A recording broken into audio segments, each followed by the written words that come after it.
Silence protects egos. Truth exposes contracts nobody remembers signing. Some people didn't realize how much of their stability depended on you pretending not to see what was obvious, the day you opened your mouth and called it out. Suddenly it wasn't vibes anymore. It was evidence. It was patterns. It was receipts. And now, it's not funny to them at all. Psychologists have found that when people get confronted with uncomfortable truths about themselves, their brains react almost like they've been physically attacked. They go into defense mode, denial, rage, or full victim cosplay, just to protect their self-image. You didn't just hurt their feelings, you shook the foundation of the character they've been playing for years. You were never just overly sensitive. You were the quiet observer, clocking the manipulations, the half-truths, the jokes that weren't really jokes, the "I didn't mean it like that" that always seemed to land on your neck. You watched, you tolerated, you tried to be the bigger person. Then one day, something in you snapped in the most holy way possible. You chose honesty over comfort, clarity over fake peace, and self-respect over being liked. Now they're spiraling. Not because you lied on them, but because you told the truth about them.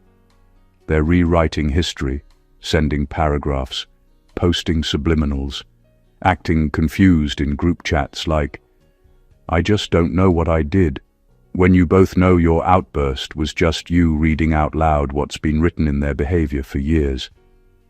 You didn't expose them on impulse. You exposed them on backlog. You weren't being dramatic. You were finally being accurate. And the funniest part? You didn't even drag them publicly. You just stopped covering for them privately, and somehow their whole persona started glitching in real time.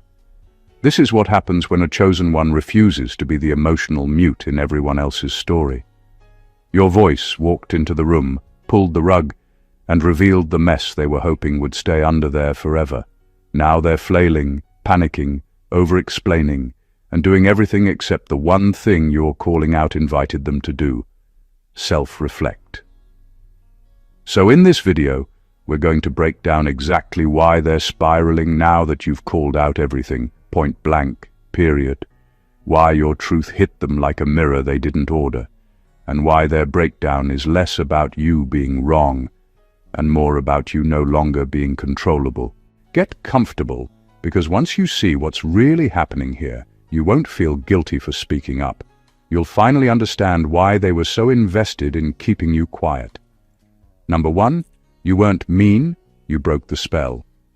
People love to label you mean, harsh, or cold the moment you stop playing along with the script that benefits them. For the longest time, you went along with the little lies. You laughed at the jokes that were actually disrespect. You brushed off the comments that cut too deep. You let things slide because you didn't want to start drama or be that person. On the outside, it looked peaceful. On the inside, it was quiet war. The day you finally spoke up, it wasn't random. It was the day your spirit got tired of carrying what everyone else pretended not to see. You didn't wake up and say, "How can I ruin vibes today?" You woke up and said, "I'm done lying to myself." And the second you opened your mouth and called out that behavior, the entire energy shifted. Suddenly, you weren't the nice, understanding one anymore. You were the problem. But here's the truth. If your honesty can break the relationship was already hanging on a lie. People who are real may feel uncomfortable when called out, but they lean in. They might need a moment, but they respect it. The ones who go into full meltdown mode, start gaslighting, playing victim, or calling you too sensitive. Those are the ones who were surviving off your silence. You didn't cast a spell, you broke one. You broke the unspoken agreement that said, "You get to act how you want, and I'll keep pretending it's okay." You broke the illusion that they were not that bad. You broke the performance where they got to be the hero, the saint, the chill one, while you quietly absorbed the hits. Now they're calling you mean because it's easier than admitting they were comfortable disrespecting you. It's easier than admitting your truth exposed their pattern. But deep down, they know you weren't being cruel. You were being honest for the first time without editing yourself to protect their ego, and once that spell is broken, there is no going back to pretending. Number 2. Your honesty exposed how much their peace depended on your silence. Their peaceful life was never really peaceful. It was just quiet because you were swallowing everything that should have been addressed. They were relaxed, smiling, unbothered, not because things were healthy, but because you kept choosing internal chaos over external conflict. They got to enjoy comfort because you were the one carrying the tension. The moment you decided to stop holding it in and actually say what was on your heart, their whole world shifted. Not because what you said was a lie, but because it stripped away the comfort they got from pretending nothing was wrong. Your honesty didn't disturb real peace. It disturbed fake peace. The kind of peace that only exists when one person shuts down their voice, their needs, and their boundaries. They weren't used to you being that direct. You were the one who let things go, who said it's fine when it wasn't. You were the one who gave second chances, third chances, and quiet forgiveness that nobody even asked for properly. They built a version of reality on the assumption that no matter what they did, you wouldn't really call them out. You might be hurt, but you'd stay soft, understanding, and quiet. So when you finally laid it all out, what they said, what they did, how it really made you feel, it wasn't just a conversation to them. It was a threat to the entire system they lived in. A system where they got to be good, chill, and not that deep, while you made yourself small to keep everything smooth. That's why their reaction feels bigger than the moment.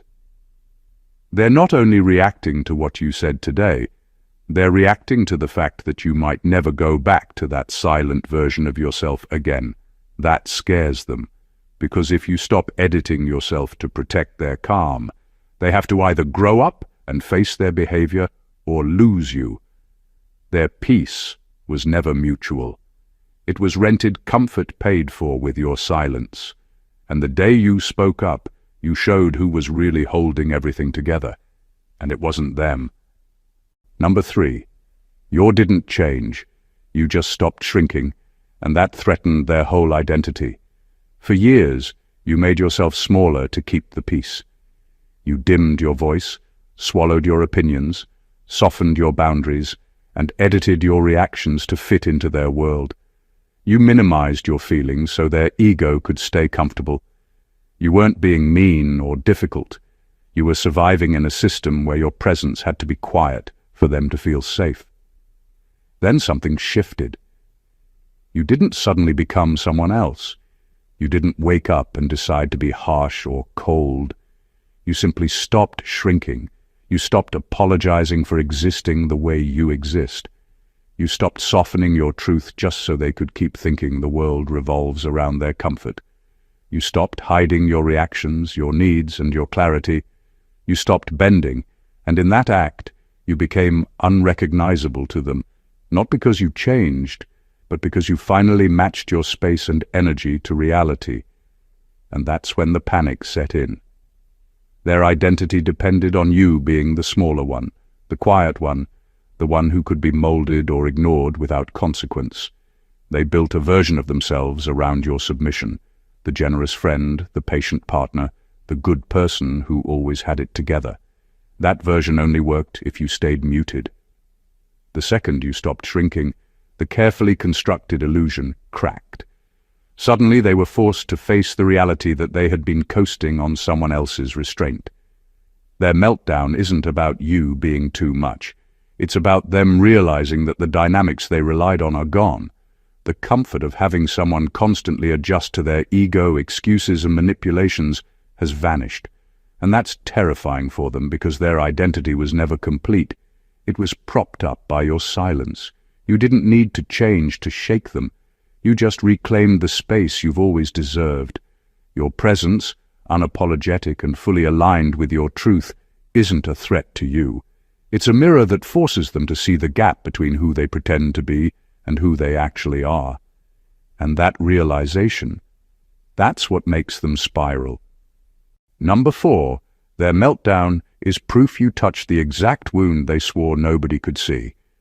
The way they reacted to you wasn't random, and it definitely wasn't about just that one comment. When someone completely loses it over something small, it's rarely about the surface issue. It's about the deep, unhealed thing your words accidentally or intentionally landed on. That's why their reaction felt so big, so dramatic, so out of proportion. You didn't just hit a nerve, you hit the nerve. They've spent years building a version of themselves that feels safe to look at. The good person, the supportive friend, the easygoing one. They've convinced themselves and everyone around them that they're fine, they're self-aware, they're doing their best. But underneath that image sits a wound. Insecurity, shame, jealousy, guilt, abandonment, or straight-up selfishness they refuse to acknowledge. That wound is the part they protect at all costs. So when you spoke, you didn't just call out behavior, you exposed the gap between who they say they are and how they actually act. You mentioned the pattern. You pointed out the disrespect. You connected their actions to their character in a way they couldn't brush off. And suddenly, they weren't just uncomfortable, they were exposed. That's why they clapped back so hard. That's why they tried to flip it on you, make you look crazy, too sensitive, or overthinking everything.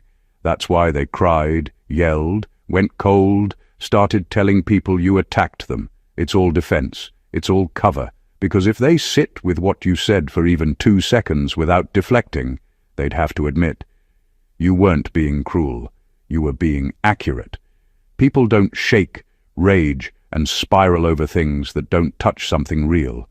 If it was truly nothing, they'd laugh it off, correct you, or have a calm conversation.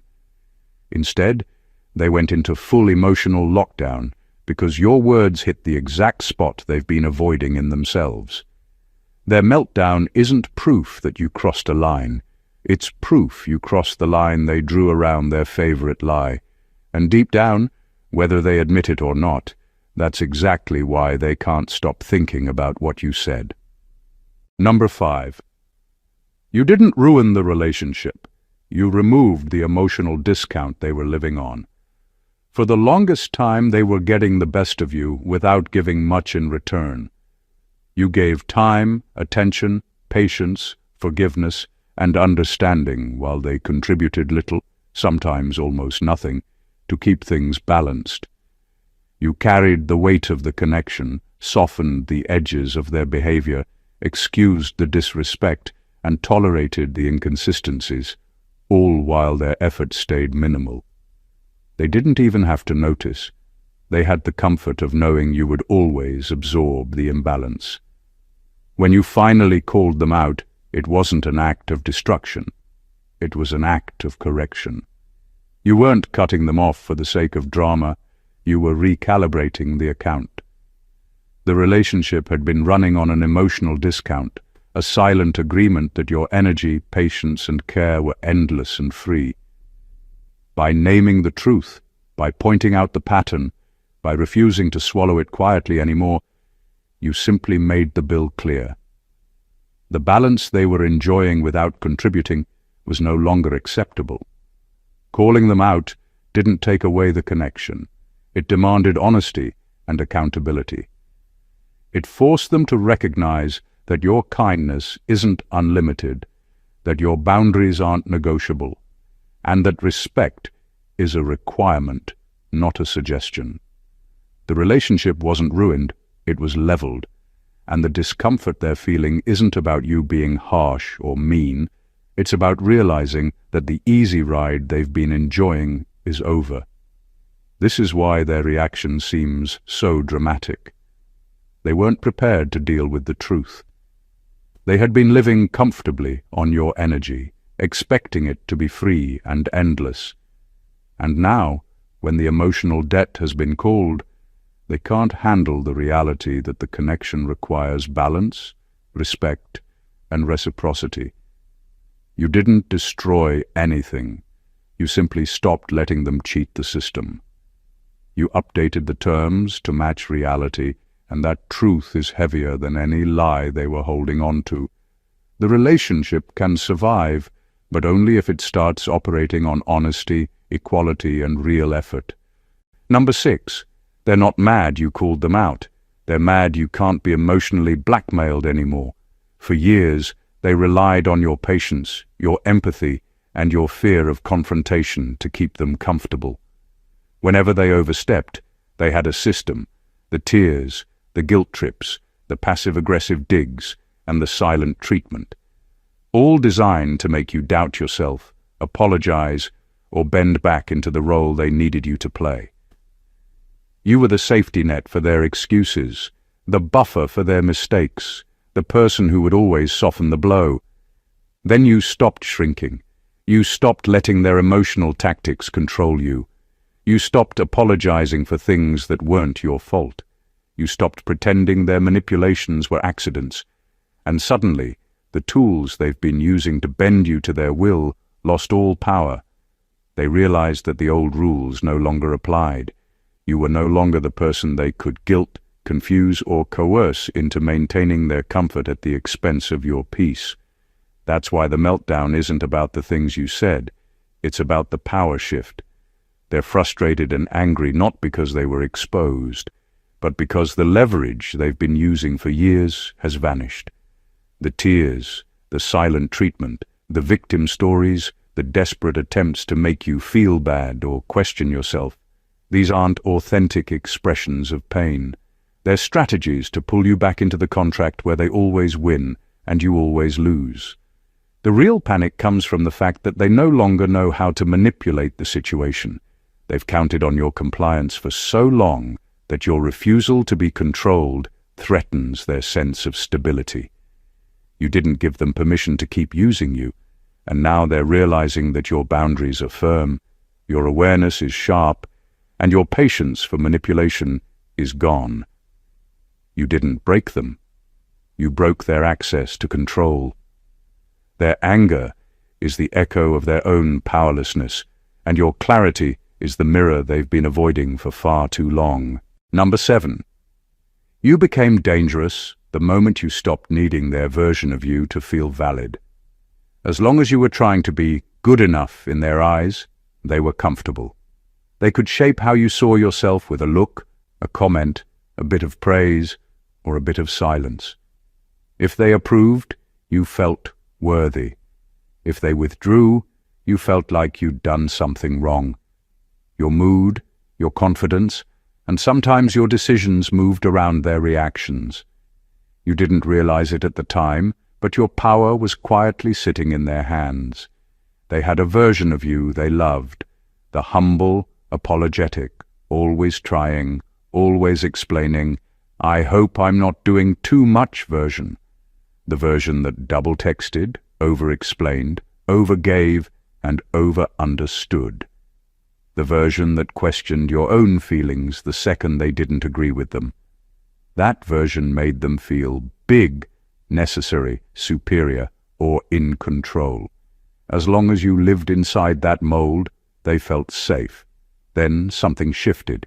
You stopped chasing their approval like oxygen. You stopped asking, "Do you think I'm overreacting?" and started saying, "No, that crossed a line." You stopped performing for their praise and started valuing your own standards. You stopped living according to who they said you were and started moving according to who you knew you were. That's when you became too much, changed, different, or difficult. Not because you became a worse person, but because you stopped being a controllable one. When you reclaimed your power, your self-worth, your voice, your identity, their grip loosened. They could no longer rewrite events and expect you to agree. They could no longer label you and expect you to wear it. They could no longer decide you're the villain and expect you to grovel to clear your name. Your very existence as a self-defined person threatens the story they built where they are always right, always above you, always the one who knows you best. You took back the pen, and now their version of you is no longer the default. That's why they're unsettled. That's why they're spiraling. You didn't become dangerous because you turned dark or bitter. You became dangerous because you woke up, stood up, and decided, actually, I'll decide who I am from now on. And nothing scares a controlling person more than losing the power to define you. Number 8. There, you're overreacting is code for you noticed what I was getting away with. For years, they've relied on subtle tricks to maintain control while keeping their conscience, or at least the public version of themselves, intact. Little lies, small manipulations, and repeated disrespect become habits when no one calls them out. They operate under the assumption that you'll absorb, excuse, or rationalize their behavior. The moment you stop doing that, their carefully constructed narrative collapses. Saying you're overreacting isn't about your reaction. It's about their fear of accountability. It's their final line of defense when the truth lands too close to home. By minimizing your experience, they try to rewrite the situation in their favor. Suddenly, it's not them who crossed boundaries. It's you who took it too far. They hope that if they can make you doubt your own perception, they don't have to confront the fact that for years they were comfortable letting you suffer quietly while they got away with whatever served them. What's terrifying for them is that your clarity exposes the pattern they've hidden from themselves. Every comment, every action you call out, every boundary you assert is a mirror reflecting exactly how much they relied on your silence. When they attack your reaction, they're desperately trying to close that mirror before they're forced to face it. They're panicking because the truth isn't just inconvenient, it's undeniable. Their defense mechanisms aren't subtle, they're almost predictable.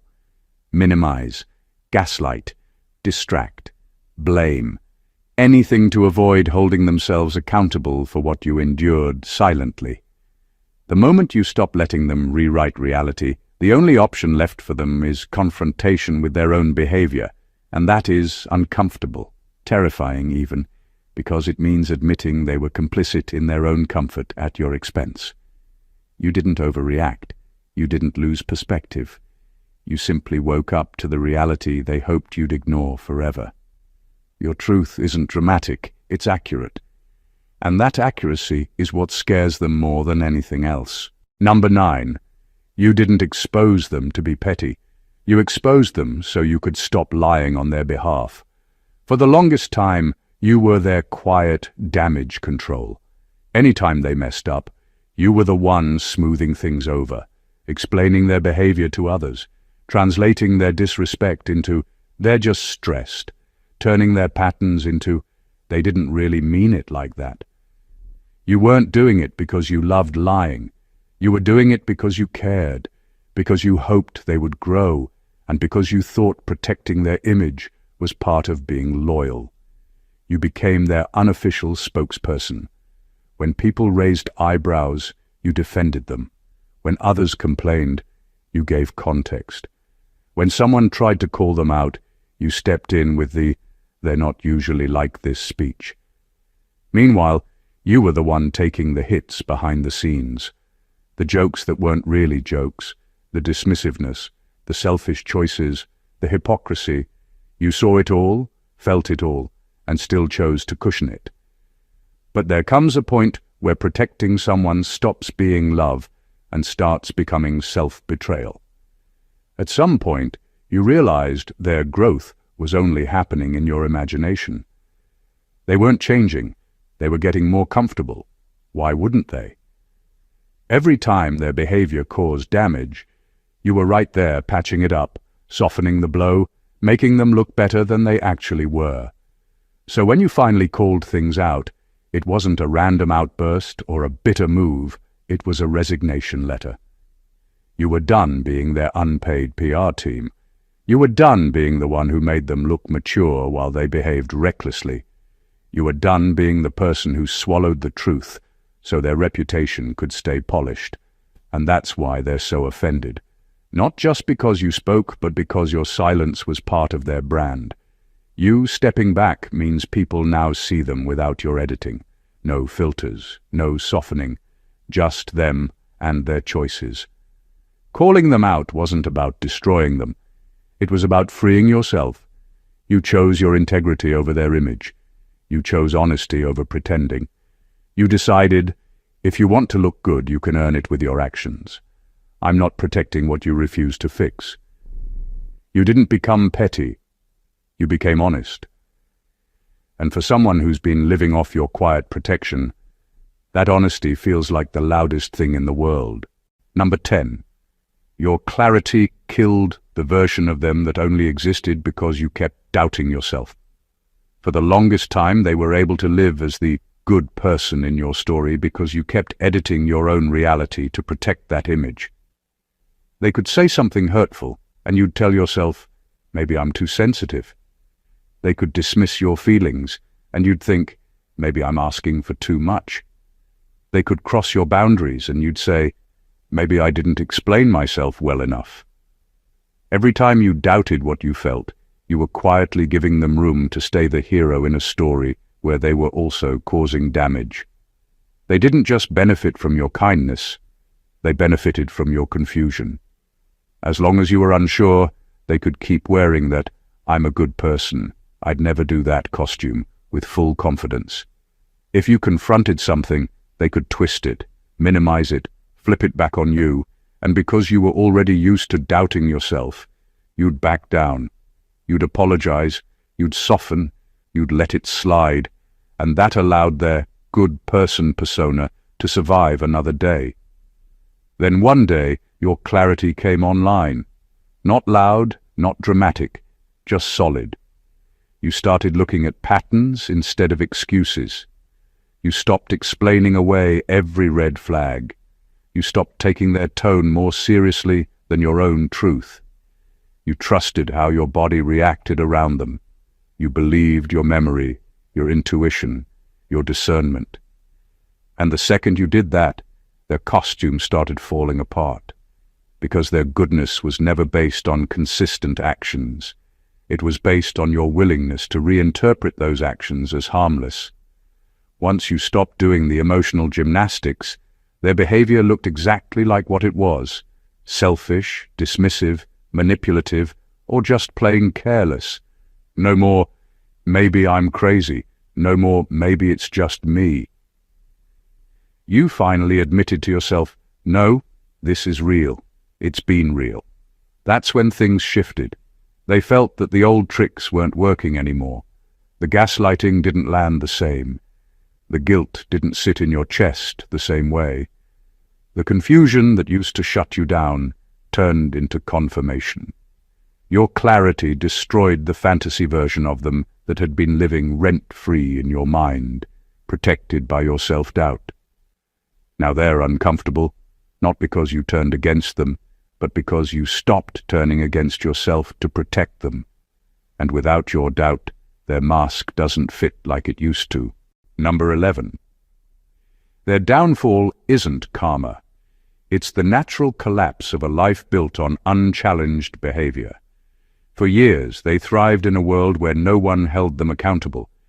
Every lie, manipulation, or disrespectful action slipped by unchecked.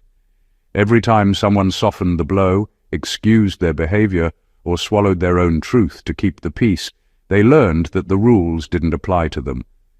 They grew comfortable, confident even, in a system that rewarded self-interest and punished honesty.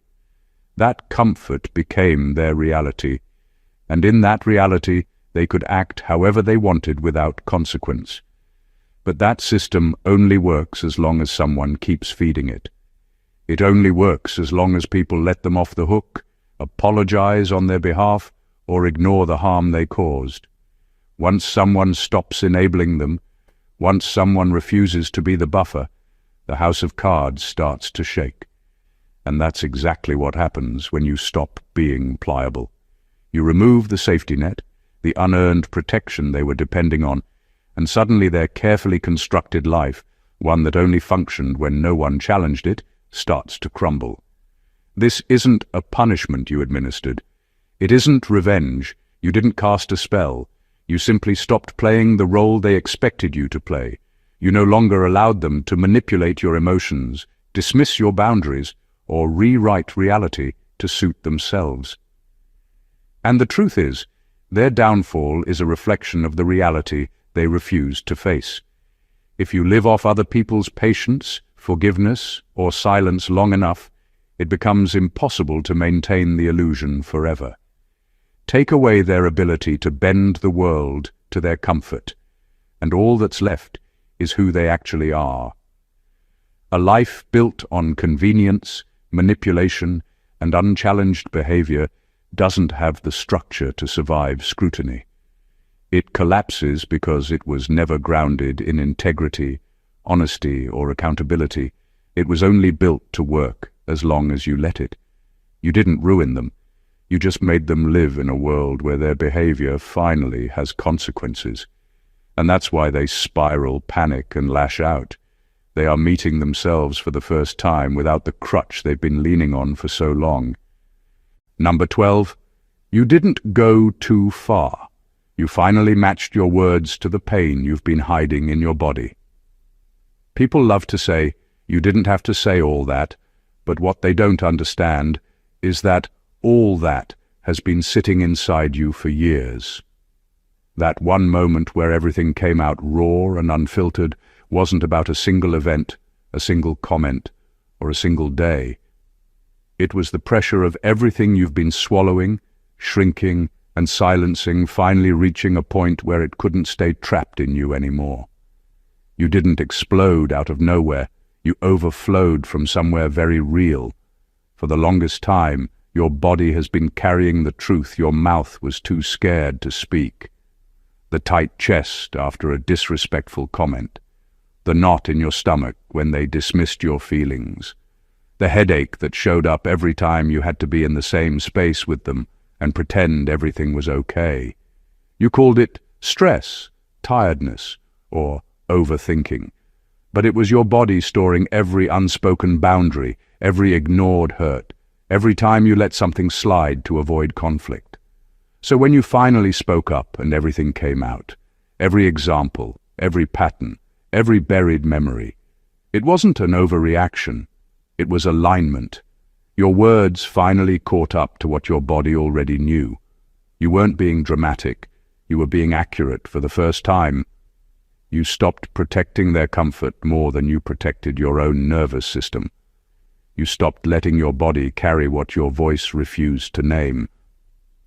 That conversation felt too much to them because they only counted the moments you spoke, not the years you stayed silent.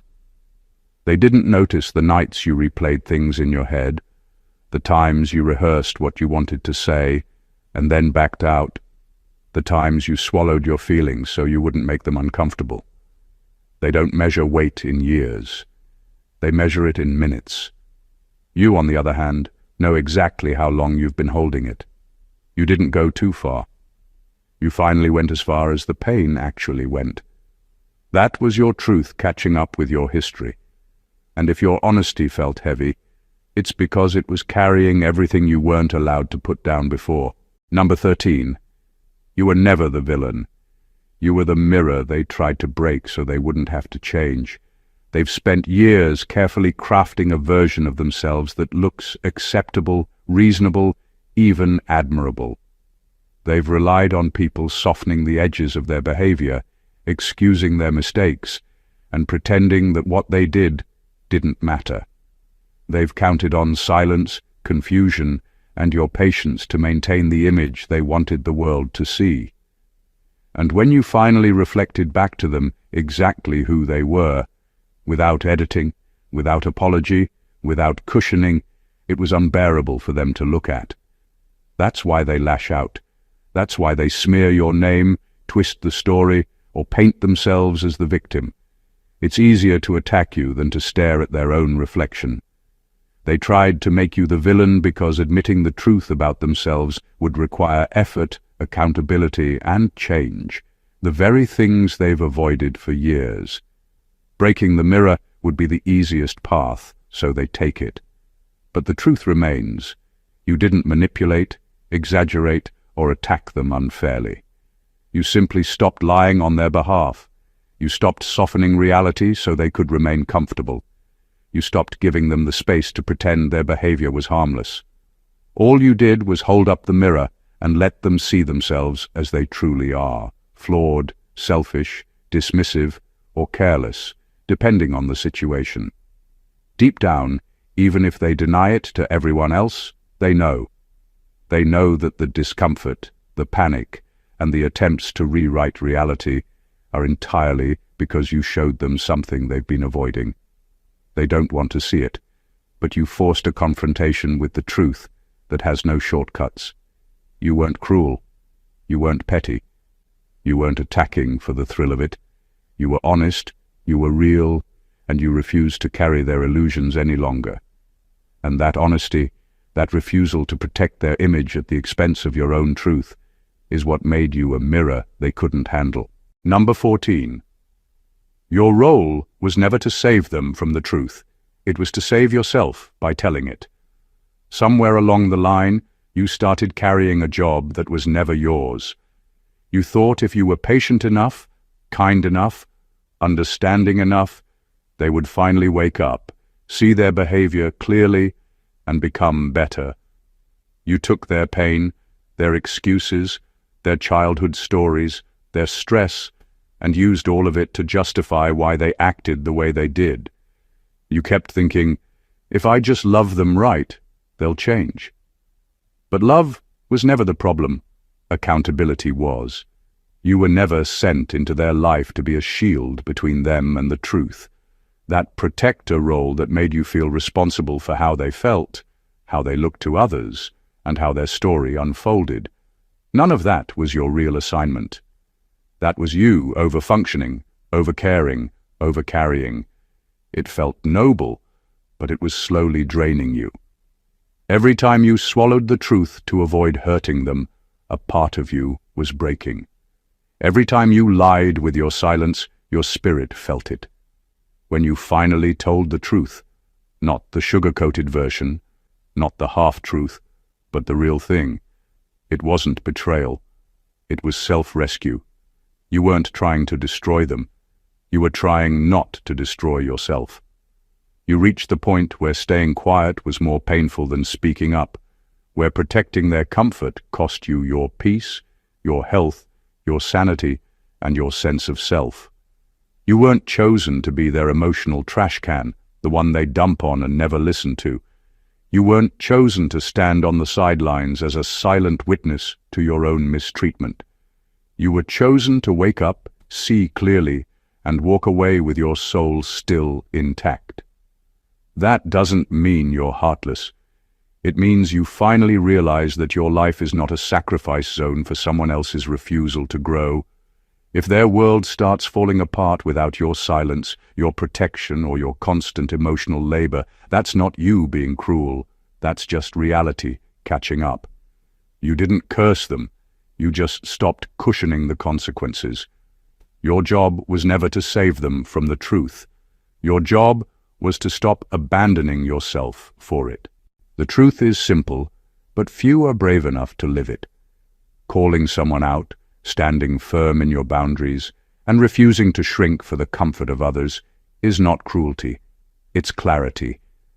Every meltdown you've witnessed, every tear, every gaslight, every attempt to make you doubt yourself, is proof that you did exactly what you were meant to do. You didn't become mean. You became real. You didn't destroy a relationship. You corrected the balance. You didn't go too far. You finally matched your words to the weight of the unspoken truth you've carried for years. When you stop bending, stop excusing, and stop lying on behalf of others, something extraordinary happens. You reclaim your power, your peace, and your reality. The discomfort, panic, and spiraling reactions you face from others aren't signs that you were wrong. They're signs that your presence and your honesty have disrupted a world built on illusions, manipulation, and unchecked behavior. You were never their PR agent, never their emotional safety net, and never their mirror to be broken. You were yourself, and by being yourself fully, unapologetically, and clearly, you forced the world, and them, to see the truth. This isn't about revenge, guilt, or winning arguments. It's about living a life where your integrity isn't negotiable, your boundaries aren't optional, and your voice isn't muted for anyone's comfort. Their spiraling reactions are a reflection of the system they've been thriving in, the one that only existed because you stayed small. By choosing yourself, you've rewritten the rules. You've walked away from silence, walked away from compromise that costs your soul, and walked into a space where honesty, clarity, and self-respect lead the way. So take this as a reminder. Being the truth teller in a world of illusions is not easy, but it is powerful, it is transformative, it is liberating, and it is exactly what you were chosen to do. If this video resonated with you, make sure to hit that subscribe button to join the community, like this video to show your support, comment your thoughts and experiences below because your voice matters, and share this with anyone who needs to hear that standing in your truth is the ultimate power. Keep speaking your truth, because the world needs clarity more than comfort. Stay awakened, chosen ones.